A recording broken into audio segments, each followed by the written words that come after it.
Сәлеметсіздер ме 5-ші сынып оқушылары, бүгінгі видеода екінші бөлімді жалғастырамыз, яғни living things тақырыбының 23-24 беттерін түсіндіріп беретін боламын. Оқушылар видеоны көріп бастамас бұрын міндетті түрде каналға тіркеліп аламыз, себебі жақын арада БЖБ, ТЖБ жауаптары шығатын болады, сол себепті тіркеліп алайық.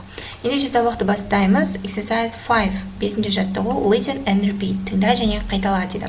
What are these words in your language? Бұл сөздер сенің тіліңде қалай айтылады дейді. Яғни, қазір суретке қарап айтамыз, өз суретте белгілі. Бірінші, head дейді, яғни ол бас дегеніміз.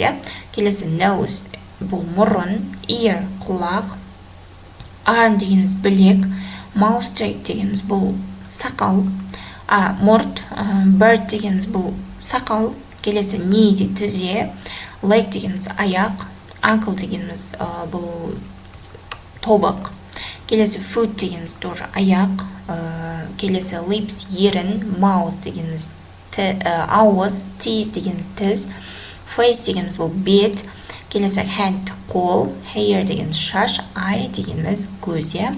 Өз суретке қарап отырып аудармасын жазсаңдар болады. Келесі, бұл жерде жазатын тапсырма жоқ, сол себепті мен жазған жоқпын. Келесі 6-шы жаттығу, exercise 6, which character does each sentence match дейді. Яғни, мына берілген мінездемелердің, яғни сипаттамалардың қайсысы сәйкес келеді дейді біз. Prince Charming, Rapunzel, Shrek, осы Fiona және Merlin осы қайсысына сәйкес келеді, соны табуымыз керек. Бұл бірінші, he is big and fat with green skin дейді. Яғни, ол сондай үлкен, толық және жасыл түсті. Яғни, ол бізде Shrek. Келесі, she is short and plump with long red hair. Ол бізде принцесса Fiona. Яғни, ол бойы қысқа, толықтау және де қызыл шашты дейді. Ол бізде Fiona, принцесса Fiona. Келесі, she is tall and thin with very long fair hair. Яғни, ол сондай ұзын және де арық, оның шашы ұзын дейді. Яғни, ол Rapunzel. Келесі, he is old and thin, quite bald with a mouse cheek and a long white beard. Бұл Merlin. Келесі, he is young, tall and thin with short fair hair. Бұл бізде Prince Charming. Яғни, осылай жазылсақ болады. Келесі, 7-ші жаттығу. Exercise 6. Listening, speaking, describing appearance дейді. Exercise 7. Listen to John describing his favorite Shrek characters. Which two characters is he talking about?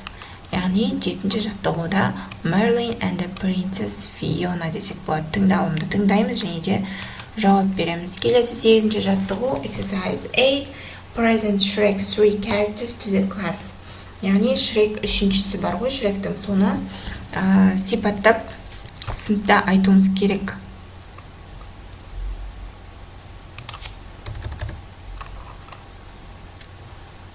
Мен жаздым мысал ретінде, көшіріп алу міндетті емес, оқушылар бұлардың барлығын ойланып, өзгертіп жазсаңдар да болады. Бірінші, Merlin is old and thin with short white hair and a long white beard. Rapunzel is tall, thin and young with very long fair hair. Prince Charming is tall, thin and young with short fair hair. Princess Fiona is short and plump with long red hair.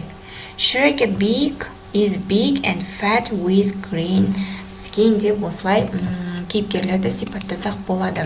Келесі 9-ші жаттығу, exercise 9, write about your favorite cartoon character, find a picture to decorate your paragraph. Яғни, біз өзіміздің сүйікті мультфильмімізді алып сипаттап жазсақ болады. Мен мысал ретінде бір мультфильмді алдым. Fred Flintstone, білетін шығарсыздар, is from Bedrock. He is tall and fat with black hair and a big nose. Деп осылай сипаттадым. Сендер өздерің сүйікті мультфильмдеріңді осылай сипаттасаңдар болады. Келесі 10-ші жаттығу, exercise 9, in groups, яғни топқа бөлінеміз. Бұл сыныпта орындалатын тапсырма. In groups, create your own cartoon character. What does he, she look like? Яғни бұны сыныпта топпен бірге орындаймыз. Сол себепті бұл тапсырманы орындаған жоқпын. Келесі бізде 24-ші бет, use of English to be. Have got. Бірінші жаттығу, exercise 1, read the table. Яғни таблицаны оқы дейді. Бұл жерде орындайтын тапсырма жоқ.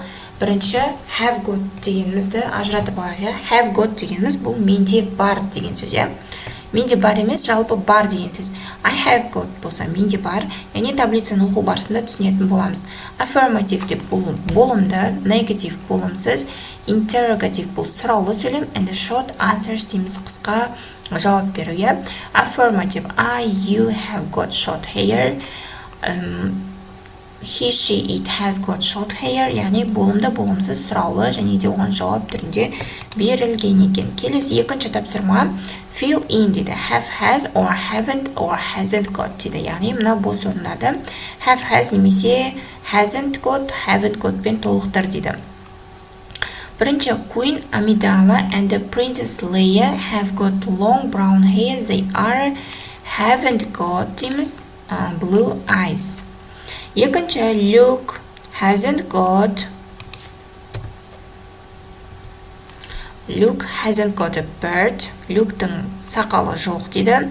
He has got fair hair. He has got. Екіншісінде has got қойсынар. Келесі Jar Jar Binks has got a big mouth. Jar Jar Binks дегеніміз ол бізде мұнайы. Оның үлкен аузы бар дейді. He has got long ears. Оның құлағы ұзын дейді. 2. Келесі Yoda дегеніміз мынау. Yoda has got big ears. Yodaның құлағы үлкен дейді. He hasn't got a big nose. Оның мұрны кішкентай дейді. Үлкен емес дейді мұрны. Hasn't got қоямыз. Келесі үшінші жаттығу, exercise 3, use these phrases to make true sentences about the character in exercise 2. Яғни екінші жаттығудағы кейіпкерлерді сипаттап жазуымыз керек. Жазамыз. Yoda has got a small body and he has got a small nose. Yodaның кішкентай денесі бар және де оның мұрны кішкентай деді. Келесі he hasn't got small eyes. Оның көздері кішкентай емес деді. Келесі Queen Amidala has got long hair and she has got big eyes. Jar Jar Binks has got big eyes and he has got full lips. Luke Skywalker has got big eyes and he has got short fair hair and thin lips. Princess Leia has got long hair and full lips деп жазсақ болады. Келесі төртінші жаттығу, exercise 4, complete the gaps and answer the questions. Мына бос орындарды сөздермен толықтырып және оған жауап беруіміз керек екен. Ендеше орындаймыз тапсырманы. Біріншісі берілген has Dana got a helmet? No, he hasn't. Данада шлем бар ма дейді, онда жоқ деп жауап берген. Келесі has Ulan got a skateboard? Уланда скейтборд бар ма дейді. Yes, he has дейміз. Келесі has Dana got a dog? Данада ит бар ма дейді. Yes, she has. Келесі have Dana and Ulan got a goldfish?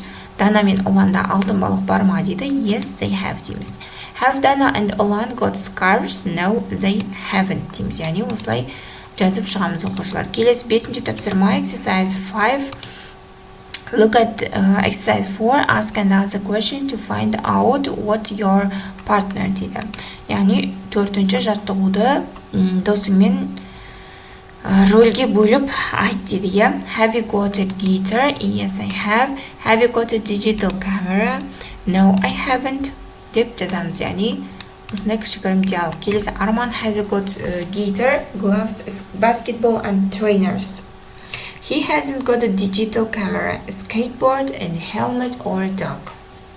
Деп мысал ретінде осылай жазсақ болады оқушылар. Оқушылар, осымен бүгінгі біздің сабақ талдауымыз аяқталды. Келесі сабақтарда кездескенше сау болыңдар.